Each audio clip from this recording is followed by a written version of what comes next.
जय गुरुदेव। एक काफी पुराना प्रसंग। इस प्रसंग को गुरु बहन सरिता जी ने संगत के प्रेमियों को सुनाया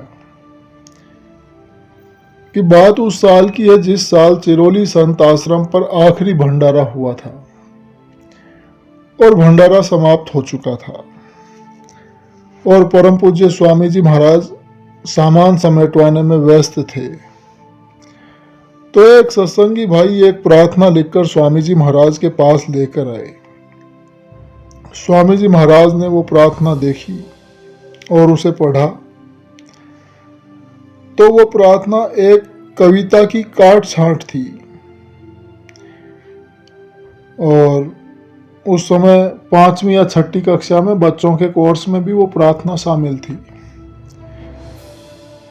तो उस कविता को काट छांट कर एक प्रार्थना उन्होंने बना दी।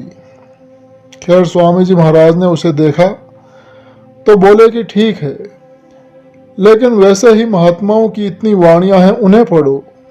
उस समय तो बात वहीं पर समाप्त करके स्वामी जी महाराज अपने काम में लग गए।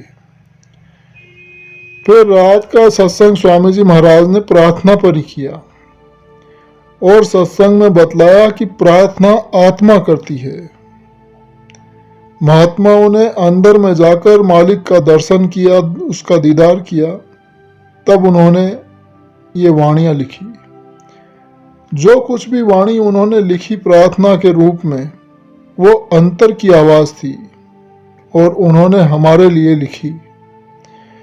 उन्हें ही सच्ची विरह और तड़प थी मालिक से मिलने के लिए। आत्म विरह या आत्म वेदना में जो कुछ भी कहा जाए वो दिल पर असर करता है और वही प्रार्थना है।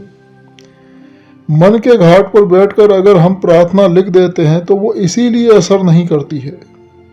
अंतर में चलो, अंतर में जो प्रार्थनाएं और आरती हो रही हैं उसे सुनते रहो, लिखते रहो, कभी उसका अंत ही नहीं हो सकता है।